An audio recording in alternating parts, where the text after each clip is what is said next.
Every day at 8 o'clock for the next, 24 days, Brock, we're going through the most intriguing Seahawks. Yesterday at number 25 was Drew Lock because Geno Smith is probably not going to be able to play every snap for a second year in a row, and so Drew may be counted on to come in and help a little bit. The next guy on this list, I will say, I think he belongs here at number 24. Okay. Because I was looking at it last night, just from a straight radio host perspective, I will admit to saying, how the heck am I going to spend 7 minutes talking about this guy? So let's get to number 24. Number 24. Long snapper, Chris Stoll. Never heard this guy's name before yesterday or 2 days ago when I made the list. I looked him up because I remembered the Seahawks had moved on from their long snapper. They'd had a couple guys here over the years. It's really, Brock, in our time together, what have they had? 3 long snappers, maybe? Yeah. 2 or 3. I mean, like, those guys, once they're in a spot, tend to not leave because you trust them. They do the same thing over and over again. They're good at it. And as long as they don't make mistakes, they don't go anywhere because they don't want to get paid. They're never going to get paid. They don't do anything else. That's the one thing that they are doing. Well, the Seahawks decided to go with a rookie, undrafted rookie, at a Penn State this year named Chris Stoll. That may mean nothing. This may be a complete bust of an intriguing spot. He may have every snap perfect and will never mention his name again until 10 years from now when they finally get another long snapper and we say, God, whatever happened to Chris Stoll? He did such a good job. But if he's not, if he doesn't live up to that, well, now all of a sudden a team that generally plays with a thin margin for error, generally plays games that come down to the end, generally plays in a building where kicking is very important, better get it right, because if you don't, you lose games and you get pointed at. Yep. That's all I got on Chris Stoll. That's 2 minutes. You got 5 more. Let's see what you got. No, that's why I have a partner. It's his turn now. It's a good music bed. Let's see how long this bed's going to play. Who's Chris Stoll? You did Penn State games, didn't you? You're a Big Ten guy. Yeah. Why didn't you focus on him? I barely have the long snapper on my board. Is that true? Yeah, I mean, truthfully. I'll look at it, but by and large, I don't think I've ever talked about a long snapper ever in my 15 years. Not even when you worked with Tessitore? Of doing Tessitore spending half the broadcast talking about the punter. You didn't even mention the long snapper? Oh, no, that shows territory. He talks about spin rate and grip and all that good stuff. He knows all of it. Tessitore's has his eye on Chris Stoll for the last 5 years. Who preceded Chris Stoll? I don't know. I forget his name. Before that was the military guy. Wasn't it Tyler Ott? Oh, yeah, Tyler Ott. There you go. And then there was the military guy. What's his name? You know who I mean?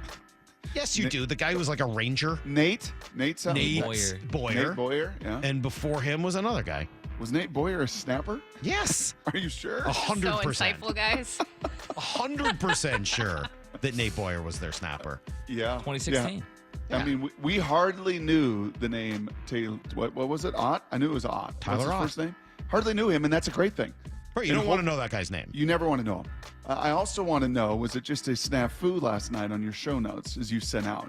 Not only did the name Chris Stoll appear, and I immediately panicked. Like, who is Chris Stoll? Is he some D tackle they signed? Who is Chris Stoll? No, he's the 24th most intriguing Seahawk. Yes, he is. But on your show notes last night, did you see what you had there? Yeah, I did. Yes, I did see. I made a little mistake. I accidentally put irreplaceable. Yeah, so I was wondering, is this irreplaceable? Is this no, intriguing? it's intriguing. Is this I just screwed it up. it? Here, let me give you the honest truth. Do you guys want the honest truth? Yes. Chris Always. Stoll should have been number 25. Yes. Not What are you guys 24. ahead of Drew Lock? Hold on. agreed. Hold on. I'm going to explain. You know what? Would you let me finish? This is important. I like when Salk gets frustrated with Justin. You have 4 more minutes. Because they're usually on the same team. I'm just 4 back more here minutes. working so hard on ranked. Justin, hold on a second. Just hold on. The reason Chris Stoll was 24 instead of 25 is I couldn't, in good conscience as a radio host, start our list with the long snapper. I just couldn't do it. Now, should I have done it in day 2? That's a debatable thing. Maybe I should have found another guy to put on this list. Maybe he should have been an honorable mention. Maybe we needed an honorable mention. When I think long snapper, But I couldn't start the list with our long snapper yesterday. When I think long snapper, I think of a halibut fishing trip I went on one time.